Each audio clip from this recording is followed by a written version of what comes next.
Bueno, bienvenidos. Voy a comenzar porque ha habido algún problema técnico con la doctora Elderly.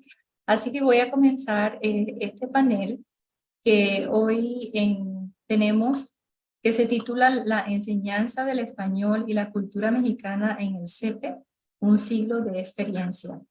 Y vamos a tener a la doctora Beatriz Granda Daján, la doctora Guadalupe Gómez Aguado de Alba, y vamos a tener al doctor Alberto Vital Díaz. Primeramente me gustaría dar una breve biografía de todos ellos y luego vamos a tener 15 minutos para cada panelista y luego 15 minutos para las preguntas. Vamos a comenzar con la doctora Beatriz Granda Daján. Ella es doctora en lingüística y maestra en lingüística aplicada por la UNAM. Es profesora titular del Centro de Enseñanza para Extranjeros, el CEPE, de la UNAM, en donde imparte clases en el programa de español para extranjeros y en los programas de formación de profesores de español. Sus principales áreas de investigación son adquisición, enseñanza y evaluación de L, análisis lingüístico del discurso narrativo y argumentativo, diseño de materiales y variación lingüística e interculturalidad. Es autora de 9 libros de texto y ha publicado alrededor de 20 artículos sobre sus temas de investigación en libros, revistas especializadas y revistas de divulgación.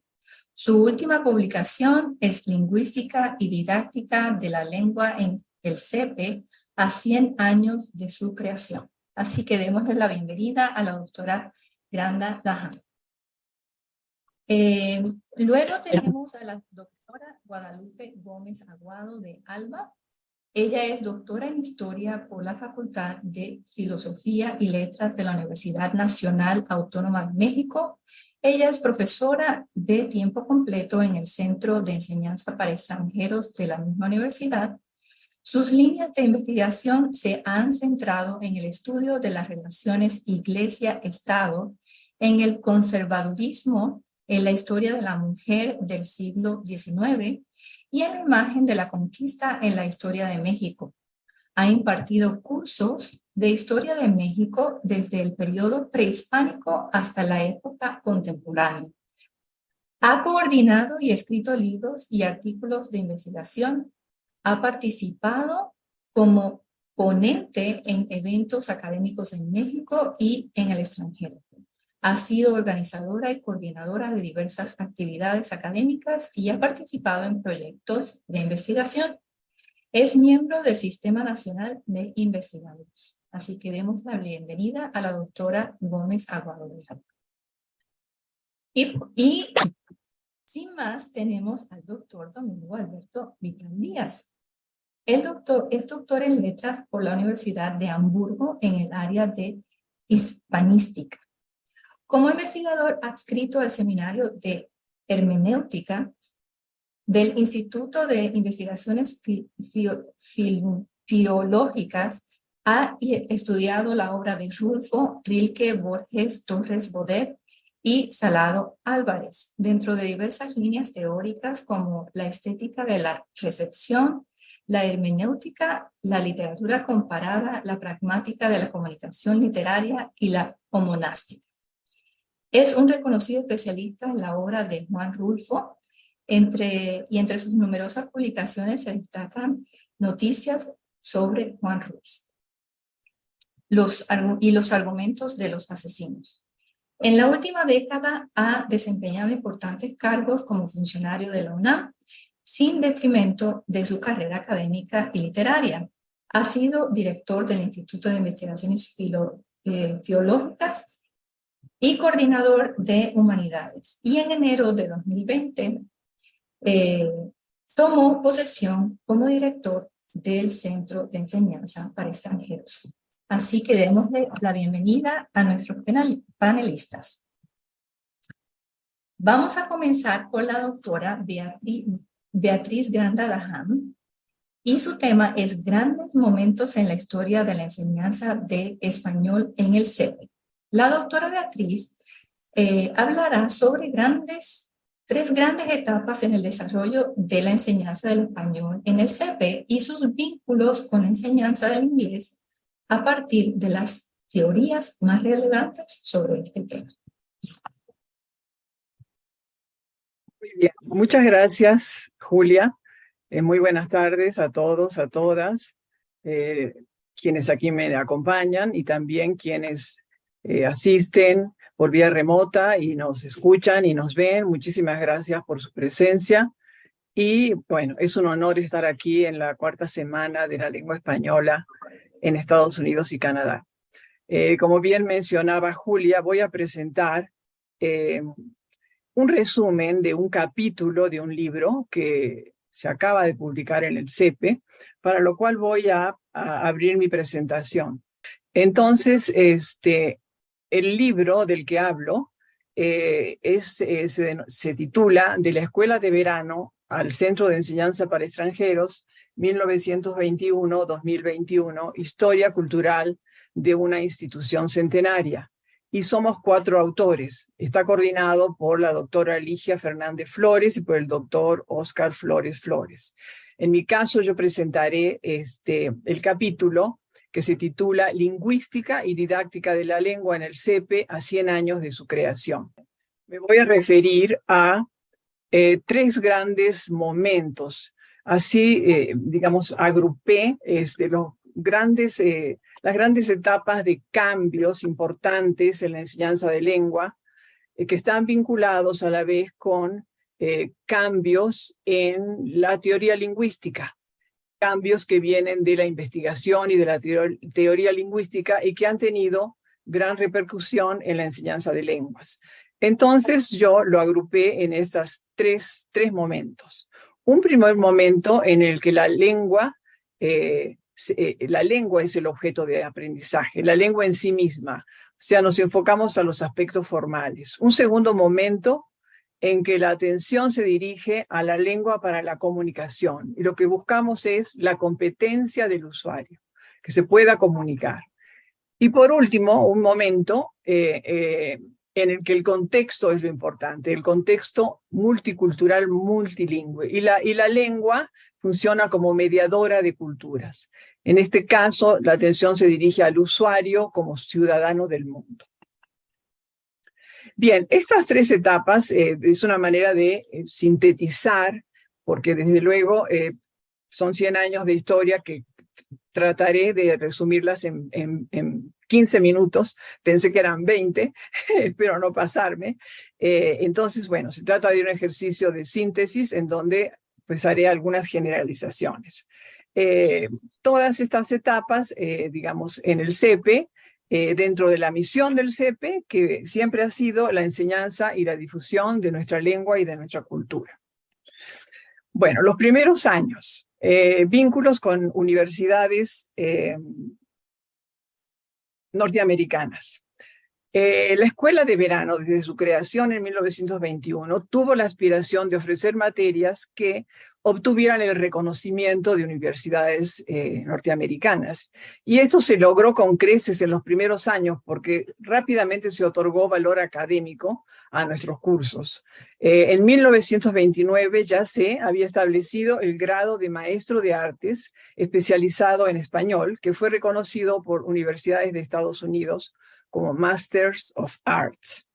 Bien, estos vínculos iniciales con la enseñanza del inglés y con universidades americanas se debe también a que Enrique Sureña, nuestro primer director de la Escuela de Verano, ya había desempeñado una cátedra de lengua y literatura castellana en la Universidad de Minnesota. Conocía el funcionamiento de los cursos de verano de los Estados Unidos por haber formado parte de ellos. Entonces teníamos como referencia, tenían quienes crearon el centro, estos cursos de verano en las universidades americanas. También Ezequiel Chávez, que al poco tiempo fue rector de la universidad, fue comisionado para visitar universidades como la de Stanford y California, donde también impartió clases en los cursos de verano. O sea que desde un inicio teníamos esta referencia de las escuelas y de los cursos de verano en Estados Unidos. Y la lengua, como dice Ezequiel Chávez, fue el vehículo para dar a conocer el verdadero espíritu de la nación mexicana. Eso era lo que se pretendía con la creación de los cursos de verano, de la escuela de verano, dar a conocer el México post-revolucionario. Y este es un artículo del Universal de 1922 que habla pues, del éxito que alcanzó los primeros años la escuela de verano. Dice este artículo: al volver a su país, los estudiantes estadounidenses iban rebosantes de sincera simpatía por el nuestro. Y es que esa simpatía, nacida del conocimiento, del contacto con México, dio lugar a que tales alumnos dieran conferencias o escribiesen en los Estados Unidos muy favorablemente acerca de nuestra patria. Bueno, este éxito de los primeros años logró sin duda a que quienes impartían clases eran grandes personajes intelectuales de primera línea de esa época. Había filósofos, escritores, poetas, educadores, diplomáticos. Y además de literatura y español, también en otras áreas que se enseñaban como historia, geografía, arqueología, arte, fueron muchas las grandes figuras que ejercieron la docencia en la escuela de verano. Y también había intercambio con grandes pensadores estadounidenses. Por ejemplo, John Dewey fue invitado muchos años a impartir conferencias sobre filosofía de la educación y pensamiento filosófico contemporáneo.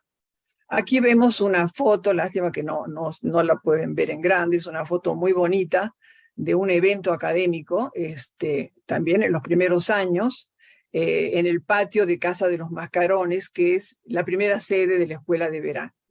Entonces, bueno, como ven, está lleno el público abarrotado en las escaleras. Se muestra, digamos, el éxito que tenía para entonces, muy temprano, en la escuela de verano.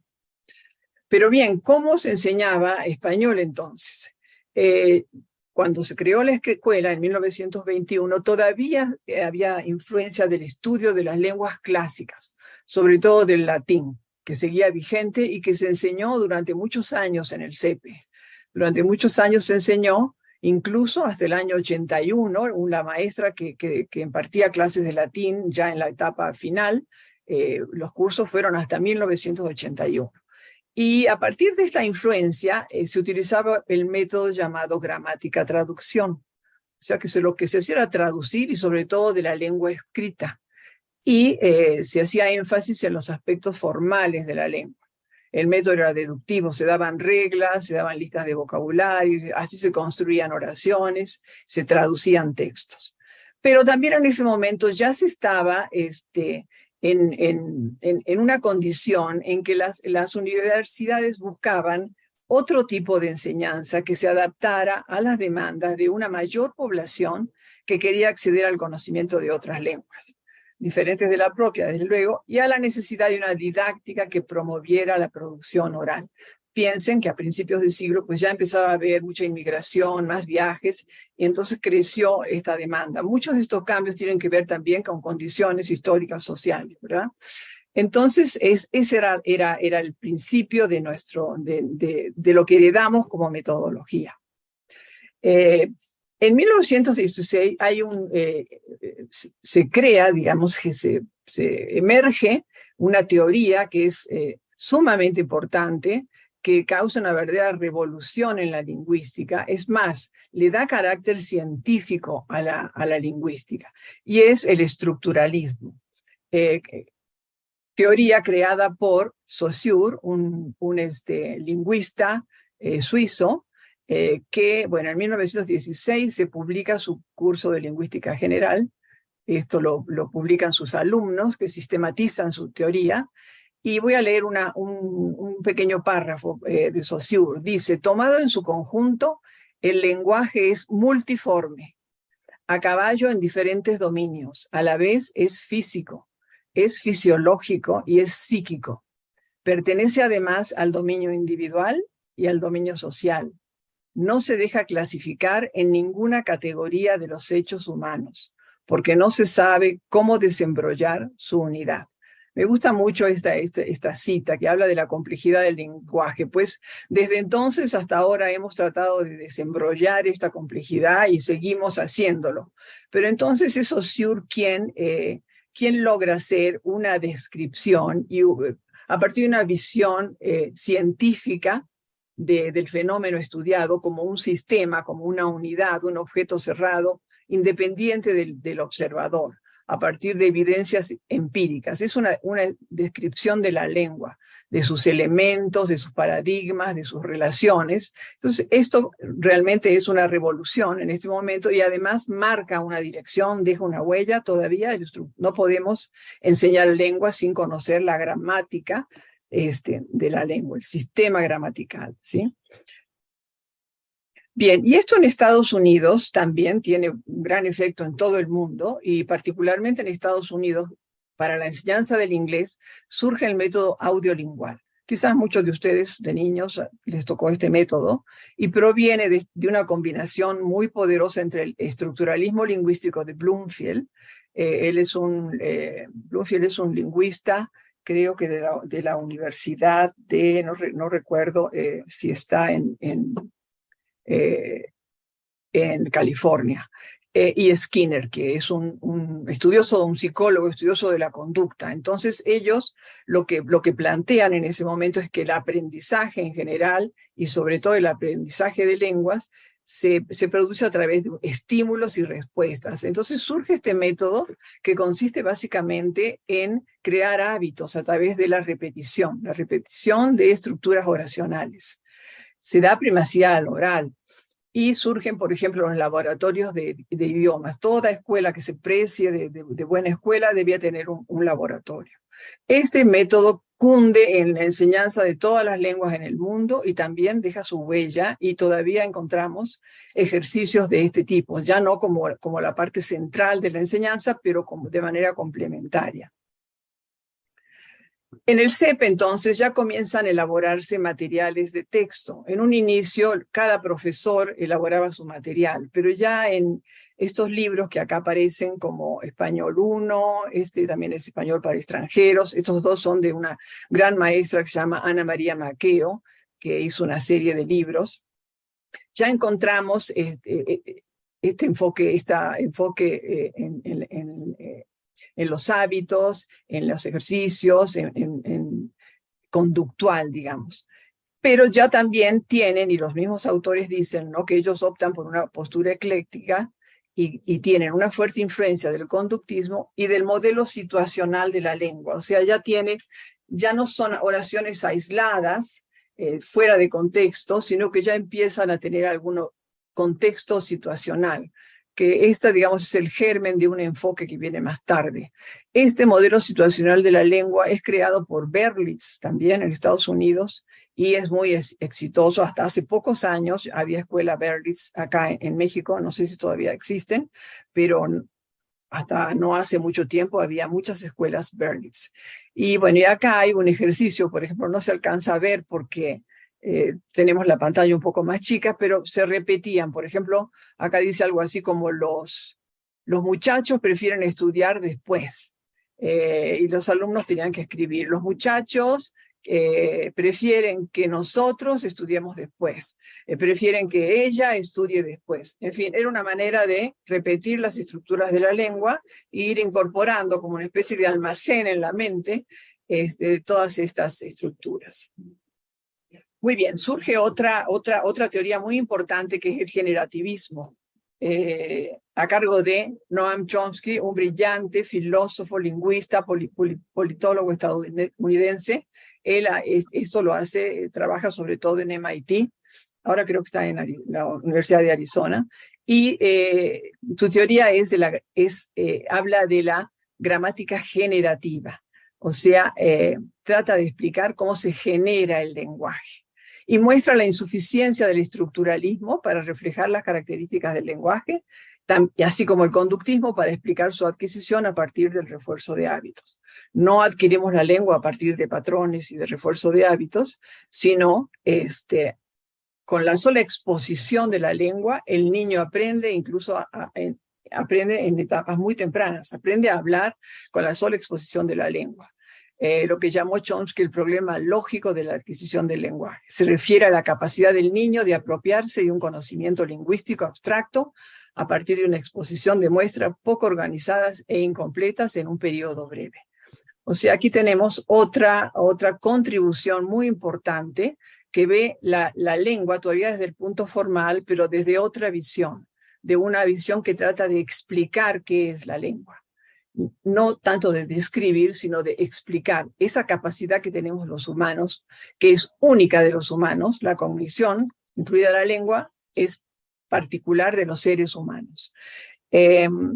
No tiene tanta influencia directa en la enseñanza de lenguas, pero sí en algunos principios de su teoría que luego serán aplicados, serán además desata ciertas discusiones a nivel de teoría lingüística.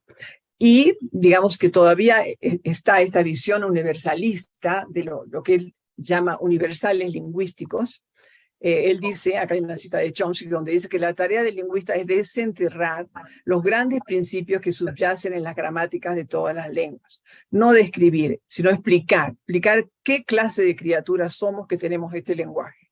Su último libro, que se llama así, ¿Qué clase de criaturas somos? Tiene esta cita.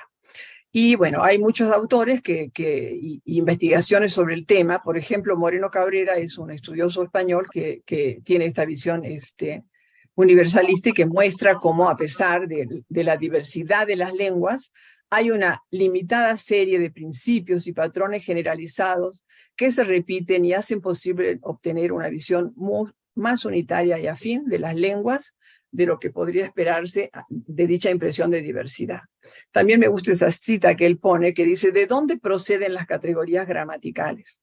Del esfuerzo del ser humano por comprender y ordenar la naturaleza y de ningún otro sitio. O sea, esa es la capacidad del ser humano, es universal y en todas las lenguas consiste en estos sistemas simbólicos representativos con los que tratamos de entender y hablar del mundo. Las lenguas hay que definirlas como mecanismos mediante los que asociamos secuencias fónicas estructuradas con situaciones de la realidad. Si vemos la lengua, de eso se trata, de sonidos que transmiten, transmiten entidades, objetos, procesos, emociones, conceptos, en fin, una riqueza de expresión a partir de unos pocos sonidos. La lengua tiene alrededor de entre unos 20 y 35 fonemas, caben la mayoría de las lenguas. Luego surge una discusión con respecto al significado. ¿De dónde proviene el significado? De la forma, no. Entonces hay más un interés hacia la parte social, hacia el uso de la lengua. Hay cosas que decimos que están más allá de las palabras que encontramos en una oración. O sea, lo dicho y lo implicado. En un momento se hablaba de lo objetivo y de lo subjetivo. Aparece la disciplina pragmática que trata estas cuestiones. Por ejemplo, si alguien dice, vaya, ya estás aquí, por supuesto que no le está informando a la persona que está aquí, sería superfluo. O sea, necesitamos entender en contexto qué quiere decir eso, cuál es la intención del hablante. Puede ser una sorpresa, un saludo con alegría, vaya, estás aquí, o puede ser una molestia, vaya, ya estás aquí, quedamos que no venías, en fin. Una madre, hay un ejemplo muy bonito de una madre que dice, ¿quién dejó la mochila en el piso de la cocina? Entonces, bueno, desde luego no espera una respuesta, sino espera una acción y seguramente habrá un niño que va a levantar la mochila y la va a dejar en el lugar correspondiente. Entonces, tenemos todo esto en la interpretación de los significados. La locución, la intención, que es la fuerza ilocutiva, y el acto perlocutivo, que es la respuesta del que interpreta. Todo esto, tiene repercusiones en la enseñanza de la lengua, en lo que ahora enseñamos, que es un enfoque en el usuario, en enfoque comunicativo. Enseñamos el uso de la lengua, enseñamos funciones, tareas comunicativas. Además, también desde las ciencias de la educación, el constructivismo a la enseñanza se centra más en el aprendiente, en los procesos de aprendizaje cognitivos y sociales por el que pasa el alumno. Tenemos una serie de libros de texto que hemos hecho en estos últimos años. Estos son a partir de ya fines de los 90, dentro del enfoque comunicativo. La primera serie, Pido la Palabra, de 5 niveles. Luego, Así Hablamos, es una segunda serie de 8 niveles. También Dicho y Hecho es la que tenemos ahora. Esta tiene 8 niveles, acaba de tener una actualización.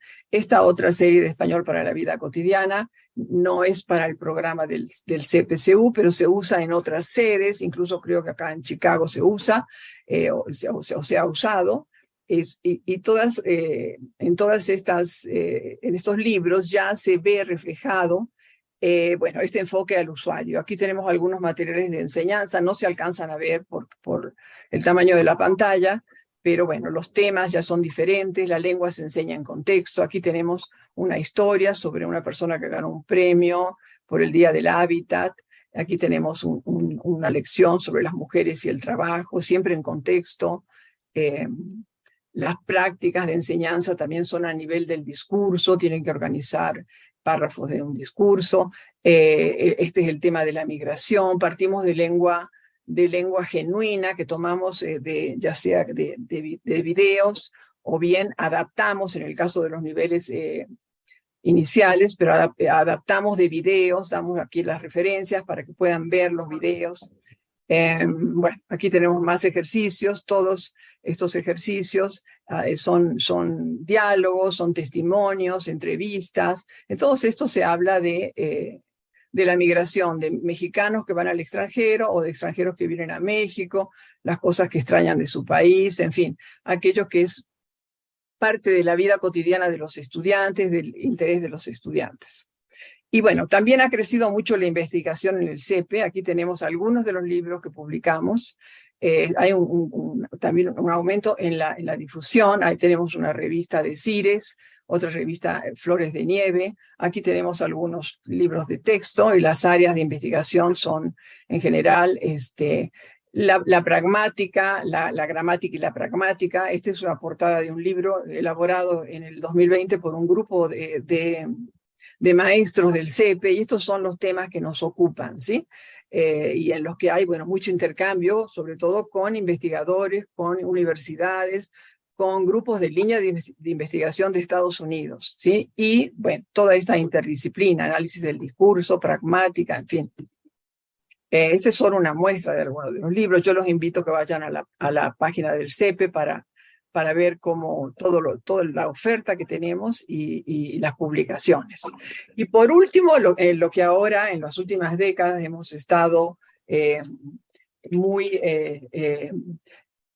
procurando, digamos, tanto en los materiales como en la formación de maestros, que es otra de las líneas nuestra, la formación de maestros, propiciar la reflexión sobre la diversidad, sobre el desarrollo de la conciencia cultural, de la interculturalidad, del respeto al otro, del respeto a otras formas de ser y de actuar, a valores como la inclusión, como la equidad.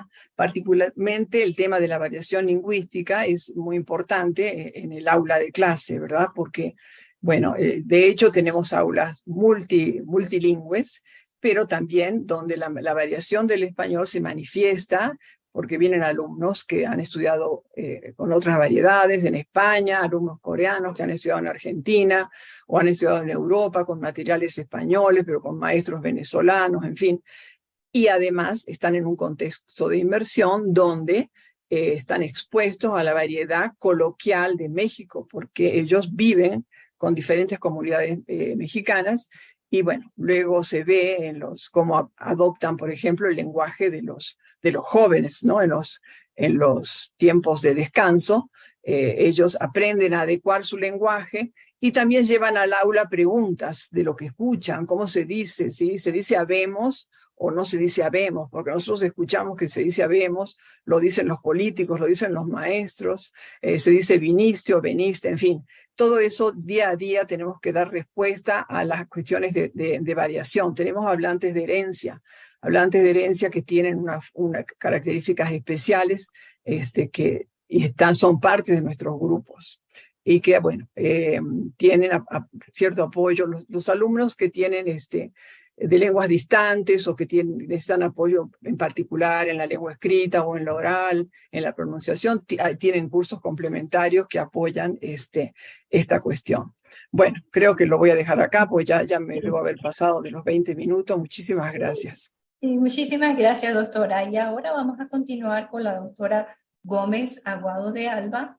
Y ella nos va a hablar sobre la enseñanza de la cultura de la Escuela de Verano al Centro de Enseñanza para Extranjeros. La doctora Guadalupe Gómez Aguado hablará sobre la historia de la enseñanza de la cultura en el CEPE, tomando como antecedente el origen de la Escuela de Verano.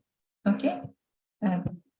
Muchas gracias, muy buenas tardes. Me da mucho gusto estar aquí, compartir esta mesa con el doctor Vital y la doctora Granda. Es todo un honor para mí. Y bueno, pues muchas gracias también a los anfitriones, al doctor Pulido, a la doctora Erdely. Y bueno, pues sin más voy a compartir la pantalla. Pues voy a hacer un breve recorrido por la enseñanza de la cultura en 100 años. Evidentemente, pues será muy general esta panorámica porque pues es mucha información y muy poco tiempo. Entonces, bueno, como antecedentes, el 1 de julio de 2021 el CEPE cumplió 100 años. Se fundó como escuela de verano, hoy Centro de Enseñanza para Extranjeros, y es el proyecto de extensión académica más longevo de la Universidad Nacional. A la docencia, actividad principal en los años de su fundación, se han añadido la investigación y la difusión de la cultura como labores sustantivas de la dependencia. Numerosos intelectuales mexicanos y extranjeros se han dedicado a lo largo de una centuria a difundir y promocionar la enseñanza del español y de la cultura mexicana a través de 3 disciplinas: historia, arte y literatura de México e Hispanoamérica. Bueno, el origen de la escuela de verano, como ya lo mencionaba la doctora Granda, pues fue a principios del siglo XX, cuando tiene una relación directa con lo que ocurrió en Estados Unidos, porque se empezó a impulsar el aprendizaje del español por diversas cuestiones como la Primera Guerra Mundial, la mayor presencia estadounidense en América Latina, y un gran número de profesores de lengua se vieron obligados a aprenderlo para poderlo enseñar. Y así se fundaron departamentos de español y de estudios hispánicos en importantes universidades de Estados Unidos.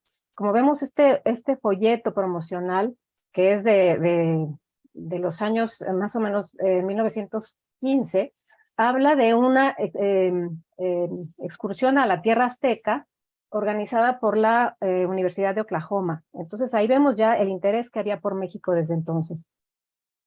Ya hablaba también la doctora Granda de Ezequiel Chávez, Pedro Enrique Sureña y José Vasconcelos, a quienes tenemos en esta imagen, que estuvieron directamente involucrados en la fundación de la Escuela de Verano.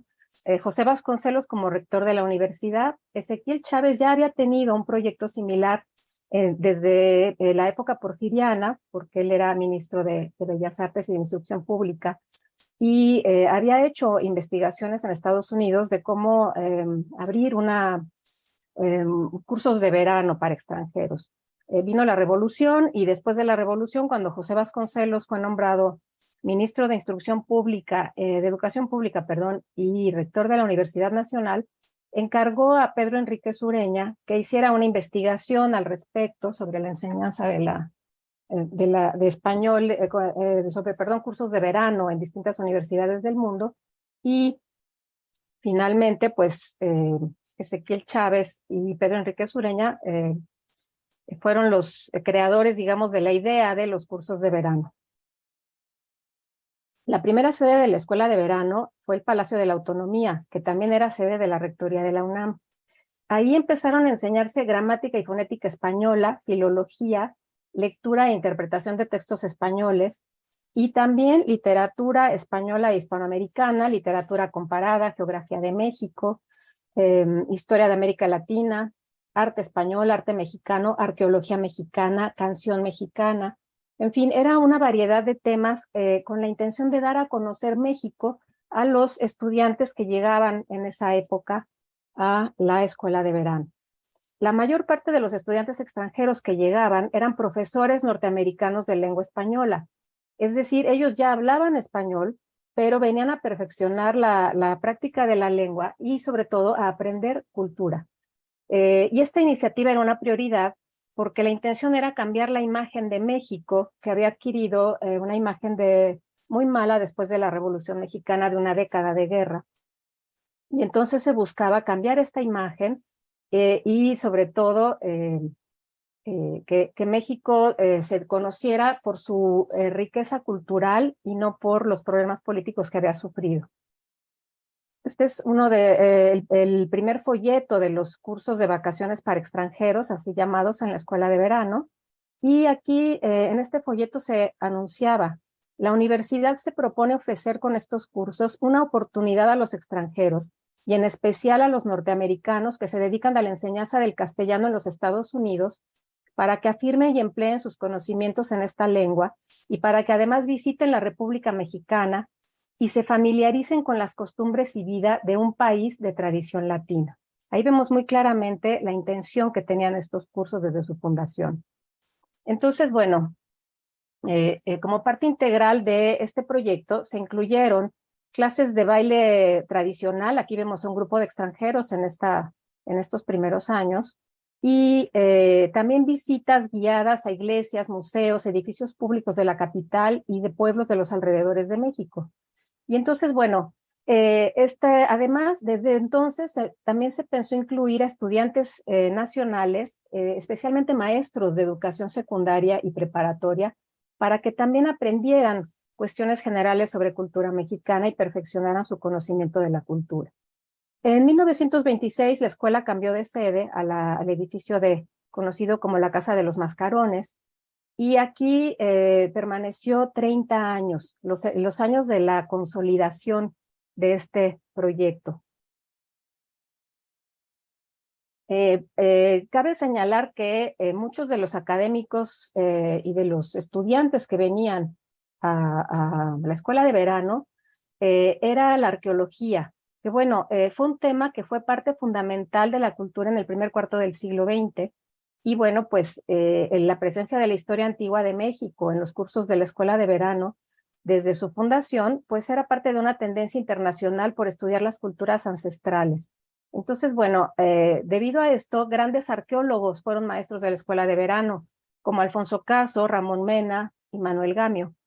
Aquí en este folleto promocional también podemos ver algunas de las clases que se enseñaban en la escuela de verano, como la literatura mexicana e hispanoamericana, organización política de México, historia mexicana, arte, educación, gobierno, además de, por supuesto, las asignaturas de enseñanza de español, folclore, canciones populares, danzas de México.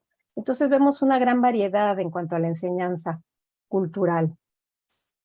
Varios de los grandes profesores que estuvieron en la escuela de verano en la primera mitad del siglo XX hicieron manuales para sus clases que después se convirtieron en obras clásicas. Autores como Salvador Novo, que escribió la antología de lecturas hispanoamericanas, publicada por la escuela de verano, por cierto. ¿Sí? Manuel Romero de Terreros hizo el primer libro de texto escrito especialmente para la escuela de verano, como gran especialista en la enseñanza del arte virreinal. En 1935, Berta Gamboa de Camino, la esposa de León Felipe, ingresó como profesora en la escuela de verano, y ella acuñó el concepto de novela de la Revolución Mexicana. Ella no hizo la antología que después haría Antonio Castro Leal, pero no la hizo porque murió, pero bueno, la idea es que era un proyecto que ella iba a llevar a cabo. Y bueno, también Justino Fernández escribió El arte moderno en México con base en los textos que había utilizado para la enseñanza en la escuela de verano. En 1954, la Universidad Nacional abrió sus instalaciones en Ciudad Universitaria, y pues la escuela de verano compartió aulas con la Facultad de Filosofía y Letras. Los cursos se empezaron a impartir en la Facultad de Filosofía y Letras en CEU, y a partir de ahí pues ya se había consolidado como una instancia universitaria que, además de dar cursos de extensión universitaria, continuaba otorgando el grado de maestro en artes que mencionó antes la doctora Granda. Y de acuerdo con Julio Jiménez Rueda, El cuadro de materias que en ellas se enseñan es el más completo de cualesquiera de las instituciones del mismo carácter, incluyendo las escuelas de verano de España, de Estados Unidos y de Italia. Entonces, bueno, era realmente una dependencia pionera de la Universidad Nacional. Perdón, me fui para atrás. Entonces, bueno, en medio del crecimiento acelerado que vivió la universidad en esos años, la llegada de estudiantes extranjeros a las aulas universitarias empezó a crecer también porque ya tenía más espacio la escuela de verano. Y en 1955 se creó la Oficina de Intercambio Cultural para que profesores y estudiantes de la UNAM pudieran también tomar cursos en universidades foráneas. Entonces, bueno, la idea que la escuela de verano tenía era fomentar el conocimiento de la cultura, sobre todo en Estados Unidos, ya que la mayor parte de la matrícula seguía siendo estadounidense, y fue tan importante la labor de la escuela de verano en esos años que se fundaron otras escuelas similares en distintos lugares de la República Mexicana.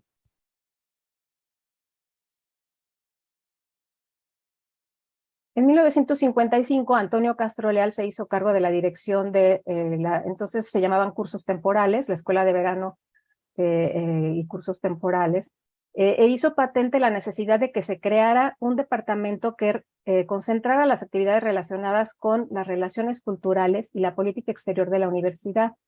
Para Castro Leal era muy importante, decía él, hacer un instituto de estudios hispanoamericanos, ¿sí? Ya cambiar el nombre de escuela de verano a este instituto, ¿sí? Y él decía que en México los estudiantes extranjeros encontrarían una rica gama de mestizaje, desde el grupo indígena reducido y tradicional hasta el mestizo que forma la mayoría de la población, tipo racial que aparece lleno de vigor e inteligencia desde el siglo XVI. Es decir, ahí ya vemos un cambio en el sentido de la enseñanza de la cultura en la escuela de verano, porque era no solamente enseñar español y cultura mexicana, sino ayudar a comprender la riqueza de la cultura mestiza, muy de acorde con las ideas que se tenían entonces. Bueno, también en ese tiempo se siguieron haciendo antologías de lecturas que utilizaban los maestros de la escuela, como el caso de la poesía mexicana moderna de Antonio Castro Leal, o aportaciones a la investigación folclórica de México, que, bueno, eran temas que se impartían en la escuela de verano.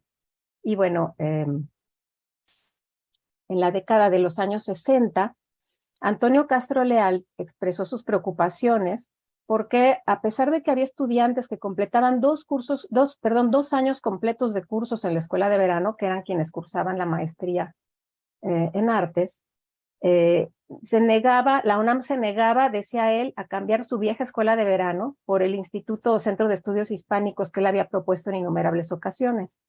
Y entonces, bueno, él decía, había que aprovechar que España había perdido hegemonía en el campo de la enseñanza del español por sus problemas políticos y por la dificultad de viajar a Europa, y había que hacerla más accesible para los estudiantes extranjeros. Entonces, bueno, en esos años también se siguieron llevando a cabo las visitas guiadas, las excursiones a sitios arqueológicos. En este caso, bueno, esta es una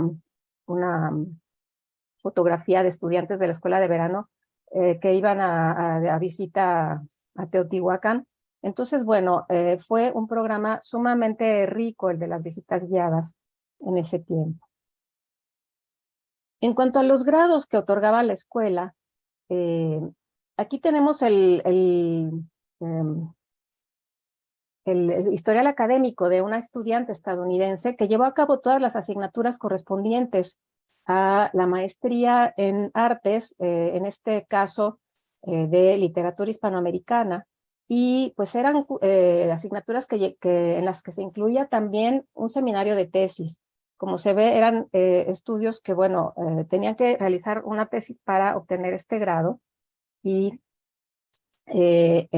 a partir de esos años, a fines de la década de los 60 y principios de los 70, pues se habló ya de que era necesario cancelar estas maestrías, y porque la escuela de verano no estaba capacitada para otorgar estos grados. Entonces, bueno, esa fue una polémica que se sostuvo en esos años. Al cumplir 50 años de vida, pese a los conflictos vividos en esos años, en la década de los 60, principios de los 70, finalmente el CEPE estrenó, bueno, la entonces Escuela para Extranjeros, todavía no se llamaba CEPE, estrenó la nueva sede junto a la Facultad de Psicología, construida ex profeso para las instalaciones del CEPE, y siguió impartiendo las asignaturas tradicionales de español, arte, historia y literatura de México, y también impartía cursos en inglés que eran impartidos por los estudiantes estadounidenses que llegaban a la escuela de verano. Los cambios instrumentados en el año del 60 aniversario de la escuela de verano, en los años 80, pues trajeron vientos renovadores, y ahí sí, en 1981 nació el Centro de Enseñanza para Extranjeros, heredero del proyecto vasconcelista de 1921. En esa época se siguieron impartiendo las visitas guiadas a distintos lugares de la Ciudad de México y del interior de la República.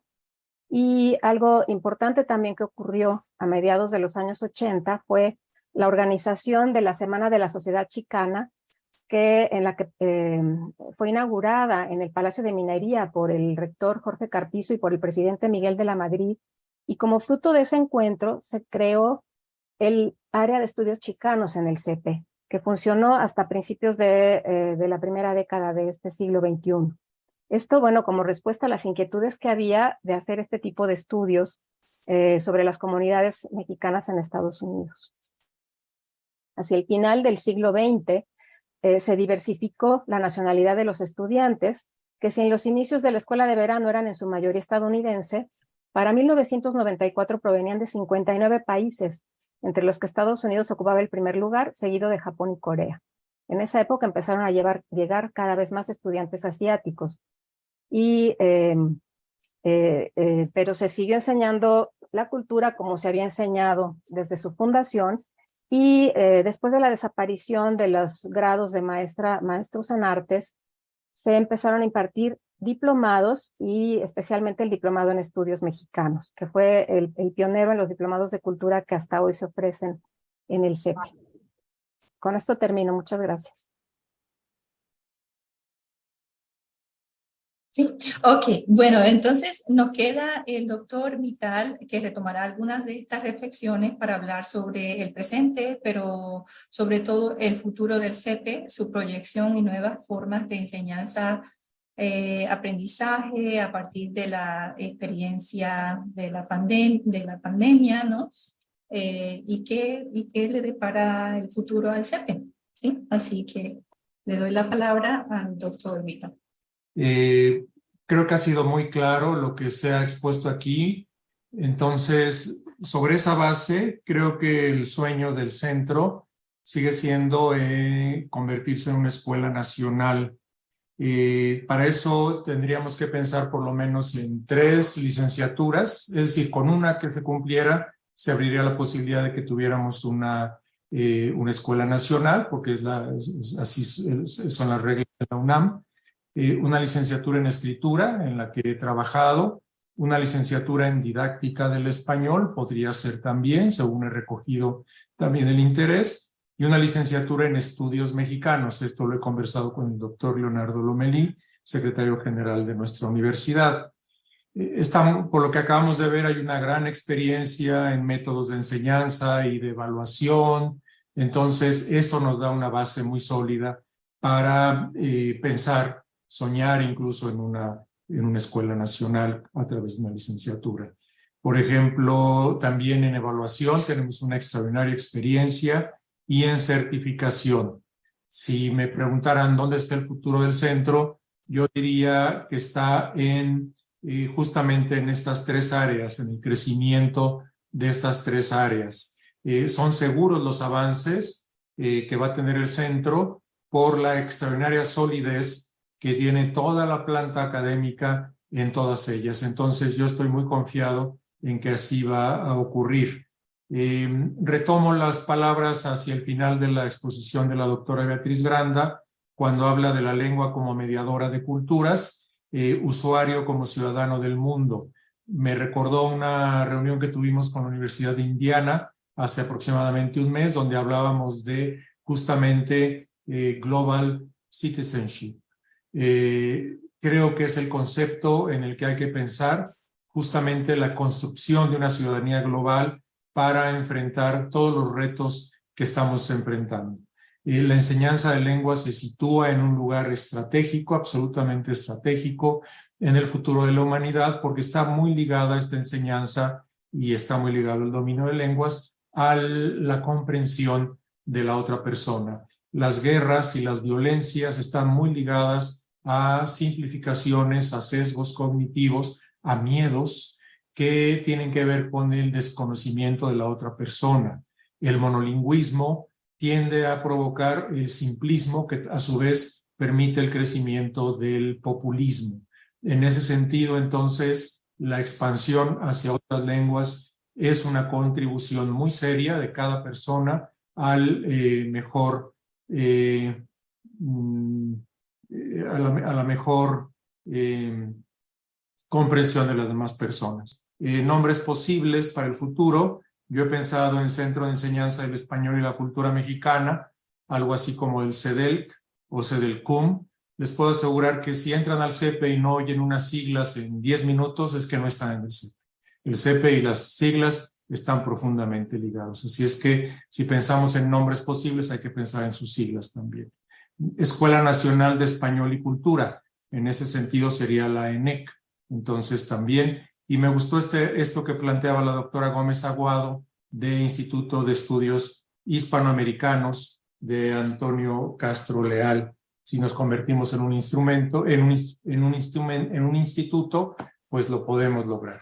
Me gustaría terminar diciendo que, citando una frase de Juan Rulfo, con una frase pesimista, no pesimista, ya la prisa me está haciendo que la lengua se me trabe, no, optimista, dentro de la atmósfera pesimista del mundo de Juan Rulfo. ¿Por qué genera tanta energía? Bueno, por la extraordinaria calidad de su prosa. Hoy que cumple 106 años de haber nacido, me gustaría citar una frase que dice al principio de su cuento Nos han dado la tierra, pero sí hay algo, hay un pueblo. Se oye que ladran los perros y se siente en el aire el olor del humo y se saborea ese olor de la gente como si fuera una esperanza. Muchísimas gracias a todos. Pues fue un siglo de experiencia del CEPE en una hora, entonces necesariamente nos íbamos a quedar con ganas de escuchar más. Y bueno, pues la intervención del doctor Vital, aunque breve, fue altamente sustanciosa, así que agradecemos muchísimo la participación de todas y todos los colegas del CEPE. Esperamos que le haya dado pues un panorama y ganas de conocer más a todos aquellos que nos acompañaron desde nuestro público. Muchísimas gracias a Julia Oliver Raján de la Universidad de Northwestern por esta moderación.